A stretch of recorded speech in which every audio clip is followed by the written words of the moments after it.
Trump tariffs ప్రపంచ దేశాలను షేక్ చేస్తున్నాయి. వాణిజ్య యుద్ధం స్టాక్ మార్కెట్లపై పడింది. ఆర్థిక వృద్ధిని ప్రభావితం చేస్తున్నాయి. తాజాగా స్టాక్ మార్కెట్లు భారీ నష్టాలతో ముగిశాయి. ఒక్కటి కాదు, రెండు కాదు, 20 లక్షల కోట్లు ఆవిరైపోయాయి. కేవలం 10 సెకండ్లలో మదుపర్ల సంపద 20 లక్షల కోట్ల మేర ఆవిరైంది. ట్రంప్ సుంకాల పెంపుదల, చైనా నుండి ప్రతీకారంతో పెట్టుబడిదారుల ఆందోళనలు చెలరేగడంతో భారత స్టాక్ మార్కెట్ కుప్పకూలింది.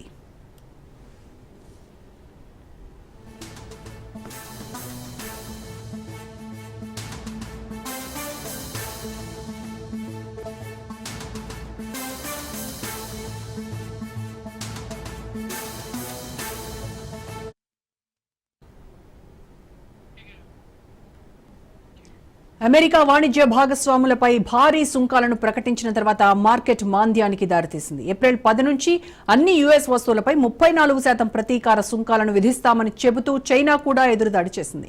ప్రతికూల చర్యలు ఇప్పుడు దీర్ఘకాలిక వాణిజ్య యుద్ధం గురించి ఆందోళనను రేకెత్తించాయి. రాబోయే కొన్ని వారాల్లో భారత మార్కెట్ల పనితీరు, రిటైల్, దేశీయ సంస్థాగత పెట్టుబడిదారుల సుంకాల పరిస్థితి ఆధారంగానే ముందుకు సాగుతుంది. సయోధ్య లేదా ప్రతీకారమా అనే దానిపై ఆధారపడి ఉంటుంది.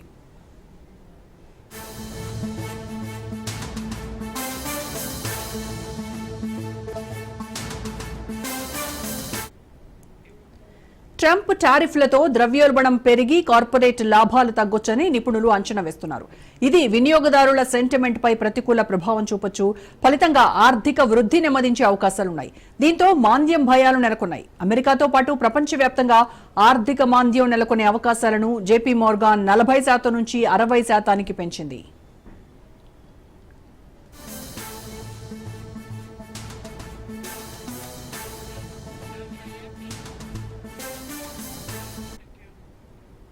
మరోవైపు స్టాక్ మార్కెట్లు పొలిటికల్ ఫైట్ కు దారితీశాయి. స్వీయ గాయాలతోనే మార్కెట్లు నష్టాల్లో కూరుకుపోయాయని కాంగ్రెస్ ఆరోపిస్తోంది. ప్రధాని మోడీ, అమెరికా అధ్యక్షులు ట్రంప్ ఇద్దరూ తమ ఆర్థిక వ్యవస్థలకు స్వయంగా గాయాలను కలిగించడంలో సిద్ధహస్తులని ఎద్దేవా చేశారు మాజీ కేంద్ర మంత్రి జయరాం రమేష్. టారిఫ్లకు అనుగుణంగానే మార్కెట్లు నష్టాల బాట పట్టడంలో ఆశ్చర్యం లేదన్నారు. స్టాక్ మార్కెట్లపై కాంగ్రెస్ అగ్రనేత రాహుల్ గాంధీ కీలక వ్యాఖ్యలు చేశారు. స్టాక్ మార్కెట్ల నుంచి డబ్బులు సంపాదించడం భ్రమ అన్నారు రాహుల్. 1% జనాభా మాత్రమే పెట్టుబడులు పెడుతోందన్నారు. స్టాక్ మార్కెట్లకు దూరంగా ఉండాలని యువతకు సూచించారు Rahul Gandhi.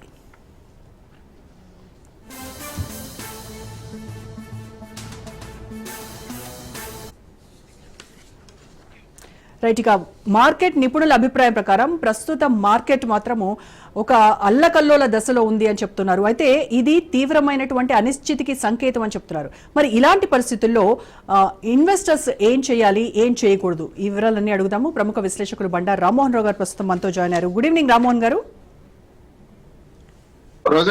Good evening. So Rammohan గారు, అంటే యుఎస్ చైనా ట్రేడ్ వార్ వల్ల మన ఇండియన్ మార్కెట్ కు ఇంత స్థాయిలో భారీగా నష్టం ఏర్పడడానికి బలమైనటువంటి రీజన్ ఏంటంటారు? ఖచ్చితంగా ట్రంప్ విధానాలే. ఎందుకంటే చైనా, ఇండియా, మన అమెరికా వార్గా కూడా చూడొద్దు రోజా గారు. ఇది ఆయన ఎడాపెడా అంటున్నారు. అంటే ఇటు మిత్ర దేశాలు, శత్రు దేశాలు అన్నట్లు ఎవరిని చూడకుండా మాకు వైరములు వాణిజ్యం అంది అన్నట్టు వాణిజ్య వైరాలు ప్రకటిస్తున్నారు. అందుకని సమస్య ఇక్కడ వస్తుంది. విద్యాపరవారు ఏనాడన్నారు, పూర్వ స్పర్ధలు విద్యలు అందే, వైరములు వాణిజ్యం అంది అన్నారు. వైరములు వాణిజ్యాల్లో వైరం ఉంటది, కానీ ఇంత దుర్మార్గంగా తమను తామే నష్టం చేసుకునే విధంగా ట్రంప్ విధానాలు. ఇప్పుడు వాళ్ళ 5 లక్షల మంది ఇవాళ నిన్న మొన్న మనకు నిరసనలు వ్యక్తం చేస్తున్నారు 50 రాష్ట్రాల్లో. అంటే మనకు అర్థమవుతుంది ఏంటంటే ట్రంప్ విధానాలు ఆ ప్రజలకి నష్టం కలుగుతున్నాయి అనే విషయాన్ని. ఉదాహరణగా చెప్పాలంటే ఇప్పుడు దిగుమతుల మీద సుంకాలు విధిస్తున్నారు కదా రోజా గారు. దిగుమతుల మీద సుంకాలు విధిస్తే మన తెలుగులో సామెత ఉంది, తాగేవాడికి కడతాడు తాళ్ల పన్ను అని. తాడి చెట్ల పన్ను తాగేవాడు కడతారు కదా, అమ్మేవాడు కట్టాడు కదా. ఇప్పుడు ఇంత లిక్కట్ అంతే కదా. అట్లాగే ఇది ఏంటంటే ఏదైతే వాళ్ళు వినియోగ వస్తువులు ఉన్నాయో, ఏదైనా కావచ్చు, అది ఉత్పత్తులు, ఏమి ఉత్పత్తులైనా చివరికి దిగుమతి సుంకం వేస్తే ఎవరి మీద పడుతుంది? అమెరికా ప్రజల మీదే కదా. అది అర్థం చేసుకోలేదు. అందుకని వాళ్ళు అమెరికా ప్రజలు తీవ్రపడుతున్నారు. ఇంకొకటి కూడా వలస వచ్చిన వాళ్ళు, లేకపోతే వివిధ ఎన్ఆర్ఐస్ ఉన్నారు కదా, ఇక్కడ ఎన్ఆర్ఐస్ కావచ్చు, ఇతర దేశాల నుంచి వచ్చిన వాళ్ళు ఎవరైతే ఉన్నారో మాట్లాడుతున్నారంటే ఇవాళ మీరు కనుక నిరసన వ్యక్తం చేస్తే దేశం నుంచి పంపించేస్తాను అనే మాట ట్రంప్ అన్నాడు, ఎలాన్ మస్క్ కూడా అన్నాడు. కనుక దానికోసం భయపడి కొందరు రాలే, కానీ చాలా నష్టం కలిగే ఇంకో వర్గము మౌనంగా ఉండడానికి కారణం ఏంటంటే భయమే, భక్తి కాదు, ట్రంప్ మీద ఉన్న భయమే. యా. సో అయితే రామ్మోహన్ గారు, ఈ తరహా ఇంటర్నేషనల్ ఈవెంట్స్ కనుక ఇలాంటివి చోటు చేసుకుంటూ ఉంటే అంటే గ్లోబల్ ఎకానమీలో మన Indian market, Indian ranking position ఏమైనా మారుతుందంటారా? ఖచ్చితంగా మారుతుంది.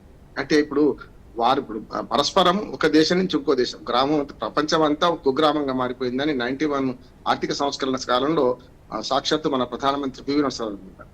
అంతేందుకు గోర్బచేవ్ 91లో పెరిస్ట్రోయికా పేరు మీద సోవియట్ యూనియన్ విడిపోయిన తర్వాత ప్రపంచీకరణ వేగంగా జరిగింది. ఇప్పుడు నా ఉద్దేశం అంటే దాదాపు 30 ఏళ్ళుగా ప్రపంచీకరణ వేగంగా జరుగుతుంటే అసలు ప్రపంచంతో ఏం సంబంధం లేదు, నాకు నేనే అమెరికా ఫస్ట్ అనే విధానాన్ని అవలంబిస్తున్న ట్రంప్ విధానాలు వ్యాప్తంగా కూడా వ్యతిరేకతను ఎదుర్కొంటున్నాయి. ముఖ్యంగా తన దేశంతో పాటు తన యూరోపియన్ యూనియన్ లో ఉన్న మిత్రపక్షాలు కూడా వ్యతిరేకిస్తున్నాయి. రష్యా, చైనా వ్యతిరేకించడం వేరు, మనలాంటి తటస్థులు కూడా వ్యతిరేకించే పరిస్థితి తీసుకొచ్చుకుంటున్నారు. ఇప్పటికి కూడా మోడీ మాట్లాడడం లేదు, అమెరికా చేస్తున్న దుశ్చర్యల గురించి మోడీ మాట్లాడడం లేదు అనే విషయాన్ని కూడా కాంగ్రెస్, రాహుల్ గాంధీ అయితేంది, చిదంబరం గారి, మాజీ ఆర్థిక మంత్రి చిదంబరం గారు అయితేంది, జయరాం రమేష్ గారు అయితేంది, ఆర్థికవేత్తలు అందరూ కూడా దీని మీద విమర్శిస్తున్నారు. మోడీ ఒక మాట మాట్లాడలేదు, మౌరంగా చెప్పాలంటే అమెరికాకు సరెండర్ అయిపోయింది అనే విమర్శను కూడా ఎదుర్కొంటున్నారు. శక్తివంతుడే కావచ్చు కానీ ఒక్కోసారి మౌనంగా ఉండడం కరెక్టా కాదా అనేది ఇప్పుడు తేల్చడం, ఒక 6 నెలల తర్వాత తేల్చండి. అన్నిటికంటే ముఖ్యం రోజా గారు, మనకు 3 నెలలు కూడా కాలే ఏది ట్రంప్ అధికారంలోకి వచ్చింది. జనవరి 20, ఫిబ్రవరి, మార్చి 20 అంతే 2.5 నెలల్లో ఇంత వ్యతిరేకత ఎదుర్కోవడానికి ప్రధాన కారణం ఏంటంటే రాజ్యం జోక్యం పెరిగిపోతుంది. మీరు ఆ ప్లకార్డు చూడండి, వి మిస్ జో బైడెన్ పెట్టారు. అంటే దుర్మార్గం వాళ్ళే చేసుకున్నారు. గతంలో మనం స్పష్టంగా చెప్తున్నాను, ఉదాహరణ కరెక్టా కాదా కానీ నియంత్రణ ఎప్పుడు కూడా నియంత్రణలు ఆహ్వానించే సమాజం తయారవుతున్నాయి. తెలంగాణ అయితే, ఆంధ్రప్రదేశ్, ఇండియా అయితే కటువుగా ఉండి నియంత్రణగా ఉన్న వాళ్ళు గెలిపిస్తున్నారు. ఆ తర్వాత ఆకులు చేతులు కాలాక ఆకులు పట్టుకుంటున్నారు. ఈ ఆ విధానాన్ని మీకు ఎవరిని ఉద్దేశించారని తెలుస్తుంది. కనుక ఇక్కడ ఏమవుతుందంటే అమెరికాలో 4 ఏళ్ల పరిపాలన చూసాం. పోనీ కొత్త 2016 గెలిపించారంటే వేరు, 2016 నుంచి 20 దాకా ఏ రాష్ట్రం చూసిండు వాళ్ళు. 2024లో 4 ఏళ్ల తర్వాత అదే పని చేశారంటే అమెరికా ప్రజల విజ్ఞత ఏం చెప్పాలి మనం? కనుక అమెరికన్ ప్రజలు ఇప్పుడు యథా రాజా తదా ప్రజ కాదు, యథా ప్రజ తదా రాజా. మీరు వాళ్ళని ఆహ్వానించుకున్నారు, ఎన్నుకున్నారు.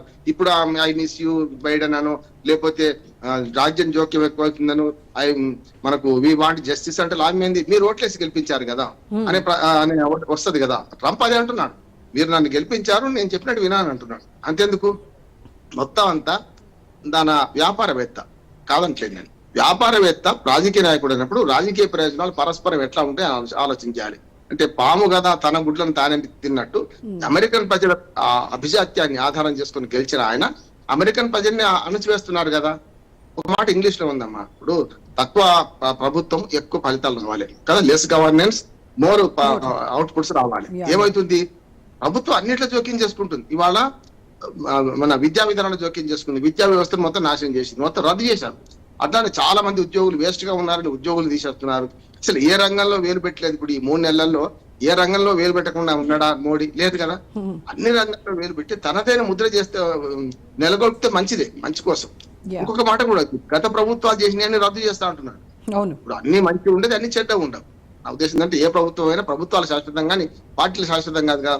మొదటిదాకా డెమోక్రాట్స్ ఉన్నారు, ఇవాళ రిపబ్లికన్స్ రావచ్చు, కానీ విధానాలు మారద్దు కదా. మొదటి నుంచి అమెరికా విధానాల విషయంలో ఇంత తీవ్రంగా, ఇంత కటువుగా నిర్ణయం తీసుకోవడం వల్ల అమెరికన్స్ ఏమంటున్నారు, ట్రంప్ పిచ్చోడు అంటున్నారు చూస్తున్నాం కదా. మన దగ్గర కూడా అమెరికన్స్ కి ట్రంప్ పిచ్చోడు అన్నది రెండోసారి అధికారంలోకి వస్తే గానీ అర్థం కాలేదంటారా? కాదు కదా, వాళ్ళు స్వయంకృత అపరాధం అంటున్నారు. వాళ్ళ స్వయంకృత అపరాధం ఏం కానీ అగ్రరాజ్యము, ప్రపంచాన్ని శాసించే రాజ్యము, ప్రపంచంలో కీలకమైన దేశము, వాటితో పాటు మనం కూడా పోతాం కదా. అన్నాడు వాళ్ళ విజ్ఞతతో ఆలోచన చేస్తే జో బైడెన్ కాకపోతే కమలా హారిస్ని గెలిపించవచ్చు కదా అన్నాడు. జో బైడెన్ కోరుకున్నాడు. వరంగా చెప్పాలంటే ఇంతవరకు అమెరికన్ సమాజంలో ఇంకా పురుషాధిక ప్రపంచమే అది. ఇప్పటి వరకు ఇద్దరు పోటీ చేస్తే హిల్లరీ క్లింటన్ కానీ కమలా హారిస్ గెలిపించలేదు వాళ్ళు. అంటే ఆ దుర్మార్గమైన పురుషాధిక సమాజంలో వాళ్ళు భాగమైనరు కనుక అనుభవించాల్సిందే, చేసుకున్నంత. కానీ మనకేంటంటే వాళ్ళు చేయంగా మనమే కాదు, ఒక్క ఇండియానే కాదు రోజా గారు, మొత్తం ప్రపంచం అంతా అతలాకుతలం అవుతుంది కదా. అందుకనే మీరెంతో మేమంటున్నాం. నా ఉద్దేశం చైనా ఎట్లయితే ధీటుగా జవాబు ఇచ్చిందో మనం కూడా మోడీని ప్రజలు ఏమంటున్నారంటే కొంచెం కటుగా ఉండండి, మీరు అమెరికాకు లొంగిపోకండి అని అంటున్నారు. మనం కూడా కటుగా ఉండాల్సిందే. మనం ఎందుకు, యూరోపియన్ యూనియనే వాళ్ళ మిత్రపక్షంలో ఉన్న వాళ్ళే అంటున్నారు. ఇవాళ జర్మనీలోని బెర్లిన్ లో ఎలాన్ మస్క్ టెస్లా కార్ల షోరూమ్ ముందర పెద్ద ఎత్తున నిరసన జరుగుతున్నాయి, చూస్తున్నాం కదా. అమెరికానో, ఇరాను లేకపోతే ఇరాకో వీళ్ళు విమర్శించడం వేరు కదా, తగలబెట్టారు నేను అన్నది. అందుకని ఇక్కడ తనకి ఇంకా అర్థం కాలేదు. 3 నెలల్లో వచ్చిండు, కొత్త అనుకుందాం కొద్దిసేపటికి, మరి 4 ఏళ్ల తర్వాత వచ్చినా కూడా ఎలాన్ మస్క్ అట్లాంటి వాళ్ళను ఆదరించడం, వాళ్ళు చెప్పినట్టు వినడంలో ఒక మాట మనకు ఒకటి ఉన్నది. మన వెంబడి ఉన్న స్నేహితులు మనం చదివే పుస్తకాలను బట్టి మన వ్యక్తిత్వాన్ని మన అంచనా వేయించారు. ఇప్పుడు ట్రంప్ అంచనా ఏంటంటే తన వెంబడి ఉండే స్నేహితులను చూడొచ్చు, తన విధానాలను చూడొచ్చు. ఈ రెండింటి బట్టి ఎంత, అందుకనే ట్రంప్ పిచ్చోడు అనే మాట తన ప్రజలతో అనిపించుకుంటున్నాడు. అట్లా మన వాళ్ళు కూడా అనిపించుకుంటున్నారు. నిన్నగాక మొన్న ఒక విద్యార్థి సంఘం ముఖ్యమంత్రికి సెన్స్ లేదు పొమ్మన్నది. ఇంకేమన్నట్టు అది ఒకటే కదా, అంతే కదా. ఎస్. అయితే ఇప్పుడు ఇండియన్ గవర్నమెంట్ ఈ తరహా ఆర్థిక సంక్షోభాల నుంచి మన ఇన్వెస్టర్స్ ని ప్రొటెక్ట్ చేసుకోవడానికి ఎలాంటి చర్యలు తీసుకుంటే బెటర్ అంటారు? అంటే కొన్ని మనం గోడ కట్టుకొని విధానాలు ఆపలేము. ఉదాహరణకు గతంలో చైనా రక్షణ పరంగా గోడ కట్టుకోగలిగింది, కానీ వాళ్ళ 49లో మనకంటే లేట్ గా స్వాతంత్రం వచ్చినా, మన 47 వస్తే 2 సంవత్సరాల తర్వాత వచ్చినా సరే, జాతీయ సామ్రాజ్యవాదులను ఓడించి, జార్జ్ చక్రవర్తులను ఓడించి, తర్వాత మన మావో సెటింగ్ కాలం అయిన తర్వాత ఎప్పుడైతే ఆర్థిక సంస్కరణ 91లో మొదలుపెట్టింటో మనతోనే మొదలుపెట్టింది వాళ్ళు కూడా. కానీ ఇవాళ గోడ కట్టుకొని లేదు. నాకు ఏదో అవసరం నేను తీసుకుంటా, నేను ఏదో అవసరం అది ఇస్తా, నేను ఇచ్చేదానికి నా ప్రతిఫలం వసూలు చేస్తాను, నేను తీసుకునే దాన్ని కూడా అట్లా చేస్తాను. చైనా ఆర్థిక విధానాల విషయంలో చాలా ఫ్లెక్సిబుల్ ఉన్నది, కటువుగా ఉంది. మనం చాలా ఫ్లెక్సిబుల్ ఉన్నాం, చాలా వరకు కటువుగా లేము కొన్ని చోట్ల. దాంతోనే వచ్చిన సమస్య మనకు. ఇవాళ 3వ ఆర్థిక వ్యవస్థగా ఎదగాలంటే నా ఉద్దేశం ఏంటంటే, ఇవాళ ఏదైతే G7 దేశాలు ఎట్లా గట్టిగా ఉన్నాయో, బ్రిక్స్ దేశాలు చైనాతో సహా మనం కలవాల్సింది. అందుకని మోడీ ఒక జలకి ఇవ్వాలంటున్నాను నేను. ఇవాళ మీరు ఆ పని చేస్తే, నిన్నగాక మొన్న మీరు చూశారు కదా రోజు గారు, అంతర్జాతీయంగా మనకు బిమ్స్టిక్ సదస్సు జరిగింది. మన ఆగ్నేయ ఆసియా దేశాలు 2, మనకి బంగాళాఖాతం పక్కన ఉన్న దేశాలు 5, మొత్తం 7 దేశాలు. మనం సెల్ఫ్ సస్టైన్ కాకుండా, మనం పొరుగువాడితో మంచిగా ఉండకుండా అమెరికాతో కొట్లాడితే లాభం లేదు. ఇక బ్రిక్స్ లో చైనా కూడా ఉంది కనుక, బ్రిక్స్ సదస్సు తీర్మానం చేసినట్టు మీరు కనుక డాలర్ పెత్తనం చేస్తే, మేము మా బ్రిక్స్ కరెన్సీని, మేము లోకల్ కరెన్సీని వాడతాము అనే మాట మనం అనాలి. చైనాను కూడా మనం కలుపుకోవాలంటున్నాడు. ఇప్పుడు ఆర్థిక యుద్ధాల్లో తరతమ భేదం లేదు. చైనా మనకు భౌగోళికంగా శత్రువుగా అవ్వచ్చు, 2 సార్లు యుద్ధం చేయొచ్చు, కానీ అది వేరు ఇది వేరు. ఆర్థిక ప్రయోజనాల కోసం ఇట్లాంటి అన్ని కూడా వెసులుబాటు తీసుకోవాల్సిందే. మోడీ కూడా ఆ పని చేస్తున్నారు. మనకు మావో సెట్టింగ్ మన జిన్పింగ్ పిలిచారు, మనం అక్కడికి వెళ్ళొచ్చినాం. ఇంకా కొంచెం ఏం చేయాలంటే, అమెరికాకు చురుకు పుట్టాలి, సెగదలగాలంటే చైనాతో మనం దగ్గర కావాల్సిన అవసరం ఉంది. ఆర్థిక సంబంధాల విషయంలో రాజకీయంగా వేరు, రాజకీయంగా కూడా దగ్గర అవుతున్నాం. మానస సరోవర్కు మనకు మళ్ళీ పర్మిషన్ ఇచ్చారు ఈసారి. అట్లానే మన సరిహద్దుల్లో ఉమ్మడి గస్తీ చేసుకుందాం అనుకుంటున్నాం. ఇవి నా ఉద్దేశం మీద మోడీని విమర్శించాలి. ఇటువంటి విషయాల్లో ఖచ్చితంగా మోడీ కొంచెం వ్యూహాత్మకంగా పోతుంది అనుకోవచ్చు. అంతకంటే ముఖ్యం, మనకు పక్కన శత్రు దేశం ఇమ్రాన్ ఖాన్, మాజీ ప్రధాని పాకిస్తాన్. ఇండియా ఇప్పటిదాకా ఈ 75-78 ఏళ్లుగా సెల్ఫ్ సస్టైన్ కాగలుగుతుందంటే ఇండియా విదేశాంగ విధానం గొప్పది. నెహ్రూ నుంచి మొదలు పెట్టింది అలీన విదేశాంగ విధానం, మళ్ళీ మిశ్రమ ఆర్థిక వ్యవస్థ. ఈ 2 ఇప్పటిదాకా కొనసాగుతున్నాయి. మీరు చూడండి, ప్రధానమంత్రి ఎంత మారినా కూడా, ఎంతమంది మారినా ఆ విదేశాంగ విధానం మనం చాలా స్టేబుల్ గా ఉంటున్నాం. అది మన గొప్పతనం అంటున్నాం. దాన్ని కొంచెం మోడీ కొంచెం కరెక్ట్ గా మాట్లాడాల్సి ఉంది. చూస్తున్నాడు, అవకాశం కోసం చూస్తున్నాం అనుకుంటున్నాను నేను. తప్పు కాదు, కానీ ఇంకా ఇప్పుడు కాకపోతే ఇంకెప్పుడు అని ప్రజలు అడిగే పరిస్థితి మోడీ కూడా వస్తుంది. రైట్. అయితే ఈ ట్రేడ్ వార్ వల్ల ఇండియాకి ఒకంత లాభం కలిగేటువంటి అంశమే అని కొంతమంది అభిప్రాయపడుతున్నారు. అది ఏ రకంగా అర్థం చేసుకోవాలంటారు? కరెక్ట్. కొన్ని విషయాలు నేను మోడీని, మన ట్రంప్ని అన్నిట్లో విమర్శిస్తున్నాను.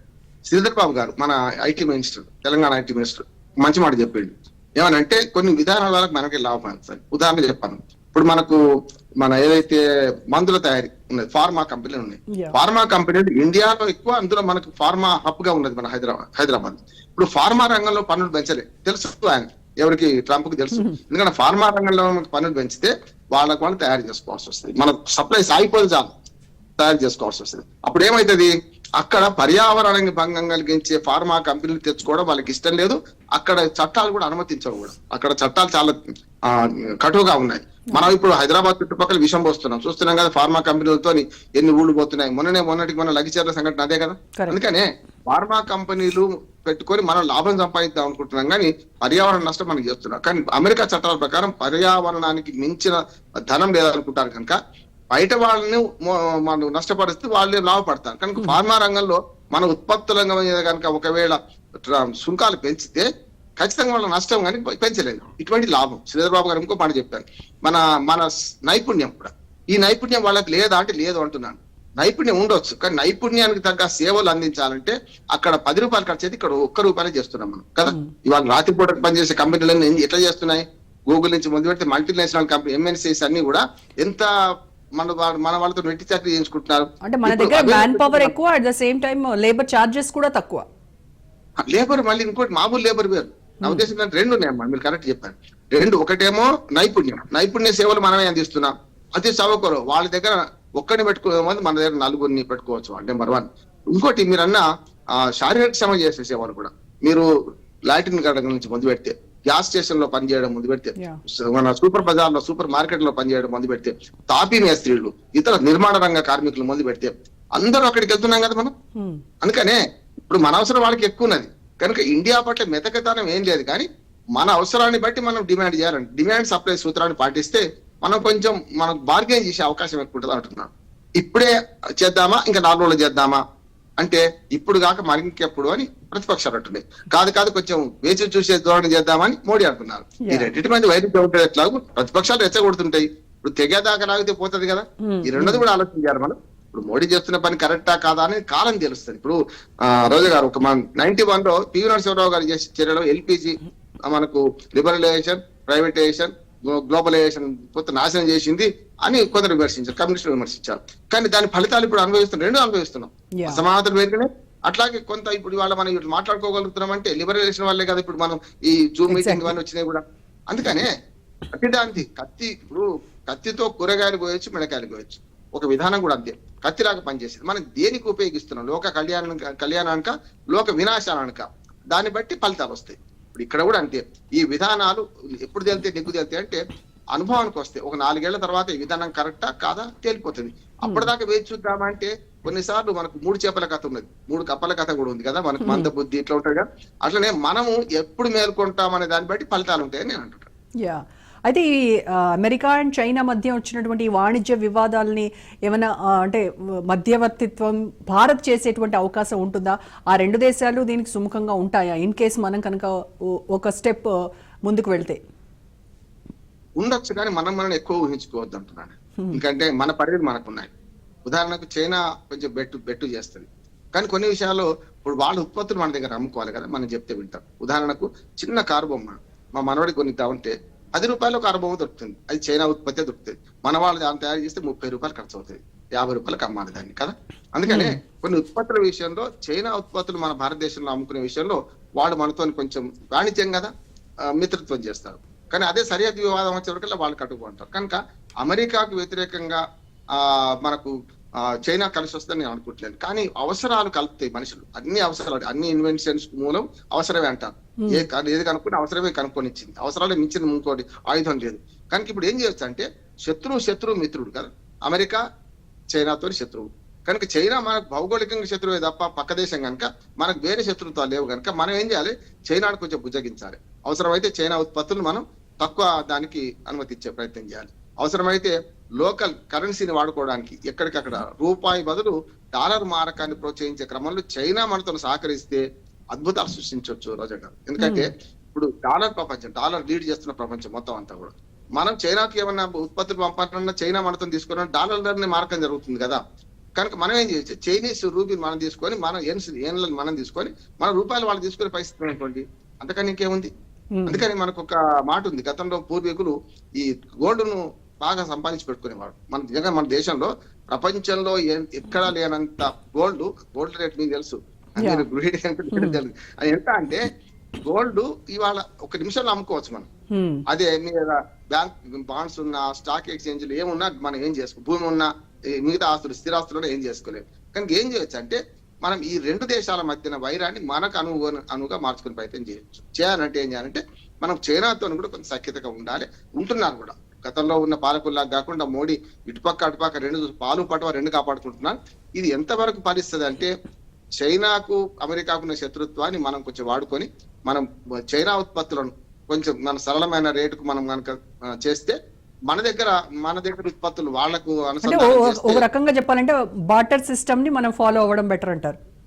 ఖచ్చితంగా రెండు బార్టర్ సిస్టమ్ ఒకటి, రెండోది ఏంటంటే మనకు ఈ కరెన్సీ, లోకల్ కరెన్సీ. బ్రిక్స్ దేశాల ఉద్దేశం ఏంది, ఇప్పుడు మన అందరితో అమెరికా కోపం ఏంది, వాళ్ళందరూ ఏమనుకుంటున్నారు, యూరో కరెన్సీ తెచ్చుకొని వాళ్ళు పోయినరు.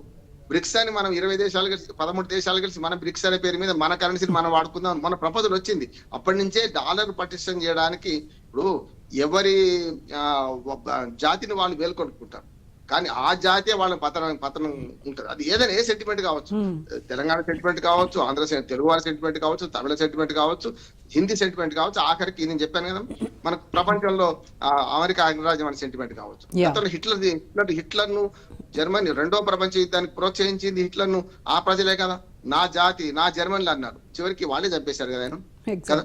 అందుకనే ఎక్కడ ఈ పాములు పట్టేవాడు పాములతోనే చచ్చిపోతాడు, వింటున్నా, ఇంకేదో చేసేవాడు ఇంకేదో ఆ రంగంలో ఉన్నాడు, ఆ రంగంలోతోనే పోతాడు. కానీ ఇక్కడ కూడా అమెరికా ఫస్ట్ అని ట్రంప్ అంటే మోజుపడ్డారు, నేను కాదనట్లేదు. కానీ వాళ్ళ అవసరాలు గమనించకుండా అమెరికా ఈ విధానాలు అవలంబిస్తే అతి త్వరలో ప్రపంచాధిపత్యాన్ని కోల్పోవడం పక్కన పెట్టండి, చివరికి బ్రిటన్ ప్రధానమంత్రి ఇవాళ ప్రకటిస్తారనుకుంటున్నాను నేను. అంటే గ్లోబలైజేషన్ 91 సంస్కరణ ఆర్థిక సంస్కరణల యుగం ముగిసినట్టే అంటున్నారు. అంటే ఎవరి ప్రయోజనాల కోసం వాళ్ళు ఆలోచన చేస్తే చివరికి మిగిలేదు బూడిదే, ఇంకేం మిగిలేదని నేను అంటున్నాను. అంటే నా 50 ఏళ్ల జర్నలిజం అనుభవం ఏమనుకుంటున్నా అంటే ఈ దేశాల పరిస్థితి చూసుకుంటే గతంలో భౌతిక యుద్ధాలు చేసేవాళ్ళు, ఇప్పుడు ఆర్థిక యుద్ధాలు, ఇప్పుడు వాణిజ్య వైరాలు, ఆర్థిక యుద్ధాలు కూడా పోయినాయి, వాణిజ్య వైరాలు మొదలైనవి. ఈ మూడో దేశంలో జో జీతా ఓ సికందర్, అంటే ఎవడు గెలుస్తాడో వాడు రారాజు. కనుక ఇప్పుడు ఏమైందంటే ఈ ఇందులో గెలుపులు ఉన్నాయి, ఓటములే ఉంటాయి. వీడిని వాడి కొట్టుకుంటే ఏమైందంటే చివరికి ఇద్దరు పడిపోతారు కదా. కరెక్ట్.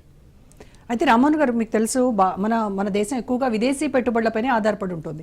సో ఇలాంటి పరిస్థితుల్లో ఇప్పుడు మనం ఎదుర్కొంటున్నటువంటివి ఇవి చూస్తుంటే ఇవన్నీ కూడా ఒక ప్రమాద ఘంటికలు మోగేటువంటి అవకాశంగానే తీసుకోవాలంటారా? ఒక హెచ్చరికగానే మనం తీసుకొని జాగ్రత్త పడాలి. తీసుకోవాలి, మన జాగ్రత్త మనం తీసుకోవాలి. రాజు గారు ఎట్లా అంటే విదేశీ పెట్టుబడులు జ్ఞాపకం వచ్చింది. ఇప్పుడు మనకు ఫారిన్ మన ఏదైతే విదేశీ ప్రత్యక్ష పెట్టుబడులు అంటారు కదా, వాటిని తీసుకోవడం వల్ల మనం లాభపడ్డమంటాం. విదేశీ ప్రత్యక్ష పెట్టుబడులు తీసుకుంటే ఏంటంటే ఫామ్ ల్యాండింగ్, మన ఫామ్ కాంట్రాక్ట్ ఫార్మేషన్ పెరిగింది. ఇవన్నీ మనం ఆహ్వానించాలంటున్నాం. ఎప్పుడు కూడా మడిగట్టుకుని నన్ను అంటుకోక నామాల కాకంటే ప్రపంచంలో నెగలేం కూడా. ఇప్పుడు ఖచ్చితంగా ప్రపంచంలో పరిణామాలు మనం గమనించాలి, దాన్ని తీసుకోవాల్సిన అవసరం ఉంది. టెక్నాలజీ ప్రపంచంలో రోజా గారు నిమిషాల్లో వస్తుంది. గతంలో 10 అమెరికాలో ఇవాళ తయారైతే 10 ఏళ్ల తర్వాత మనం దాన్ని అనుభవించేవాళ్ళం. ఇప్పుడు 10 రోజుల టైం కూడా పడతలేదు. దానికి కారణం ఏంటంటే మన వినిమయ సమాజం పెద్దది, కన్జ్యూమరిజం పెరిగిన తర్వాత ఎప్పుడు కూడా వినియోగుడే రారాజు కనుక కన్జ్యూమరిజం ఎక్కడైతే ఉంటుందో, ముఖ్యంగా మన దేశంలో మధ్యతరగతి వర్గం పెరిగింది రోజా గారి. గతంలో పేదరికం ఉండేది, పేదరికం నుంచి బయటపడ్డాం కాక రేషన్ కార్డులు లేకపోతే ఇవి చూస్తే పేదరికంలో ఉన్నాం అనిపిస్తుంది, కానీ తిండికి లేక ఎవరు చచ్చిపోతలేరు. మన పేదరిక నిర్మూలన కార్యక్రమాలు కూడా సరిగ్గా పనిచేస్తున్నాయి, ఇంకా బాగా చేసేది. కనుక మన వినిమయ సమాజంలో కన్జ్యూమరిజం ఎంత పెరిగితే అంత బయట ప్రపంచంలో లాభం. ఇప్పుడు మన దేశం పట్ల చైనా గాని అమెరికా గాని ఇతర దేశాలు గాని ఎందుకు చూస్తే ఏమన్నదంటే 143 కోట్ల జనాభా, మధ్య తరగతి వర్గం ఎక్కువ ఉంది. ఈ 143 కోట్ల చైనాను పక్కన పెడితే ఓ 10 దేశాల పెద్ద దేశాల జనాభాతో సమానం మనం కదా. కనుక వాళ్ళకు కన్జ్యూమరిజం పెడితే మార్కెట్ ఉన్నది. ఎప్పుడు కూడా మార్కెటే మనం నియంత్రిస్తుంది ప్రపంచాన్ని. కనుక మన మార్కెట్ వాళ్ళకి అవసరము. కనుక నేను చూడండి కొన్ని రంగాలు మినహాయించారు మన దగ్గర కూడా. మన టెస్లా కార్లకు కూడా రేపు పొద్దున ఇక్కడ అమ్మలేకపోతున్నాం, మనం కూడా పెంచాం కదా. అమ్మలేకపోతున్నాం అంటే ఏం చేస్తారు, టెస్లా కార్లను కూడా మన దేశానికి అందుబాటులో తీసుకొచ్చే ప్రయత్నం చేస్తారు. అన్నిటికంటే వ్యాపారంలో ప్రయోజనాలు ముఖ్యం అనుకున్నప్పుడు ఇవన్నీ పోతాయి. ప్రపంచమంతా కుగ్రామంగా మారిన క్రమంలో కొంత ట్రంప్ దూకుడుకు కళ్ళెం పడతాయి అనుకుంటున్నాను. ఎట్లా కళ్ళెం పడుతుంది అంటే అనుభవానికి వస్తే తత్వం బోధపడుతుంది. ఇవాళ సొంత ప్రజలు తిరగబడుతున్నారు, యూరోపియన్ తిరగబడుతుంది, రష్యా అంటే రష్యా తిరగబడుతుంది, చైనా ఎట్లాగూ. మనం కనుక కొంచెం తోక జాడిస్తే గట్టిగా మనం ఒక రకంగా చెప్పాలని నిలబడితే అమెరికా వాళ్ళు మన కాళ్ళు పట్టుకుంటారు. 2 రకాలుగా. ఒకటేమో మన నైపుణ్యం వాళ్ళకి అవసరం, ఎందుకు తక్కువ చౌకలు దొరుకుతుంది కనుక. రెండోది మన మార్కెట్, వాళ్ళు అమ్ముకుంటే వస్తువులు అమ్ముడు అని సిద్ధంగా ఉన్నాయి. భలే మంచి చౌక బేరం అని రావాల్సింది మన దగ్గర నేను అంటున్నాను. Okay, thank you so much Rammohan Rao గారు.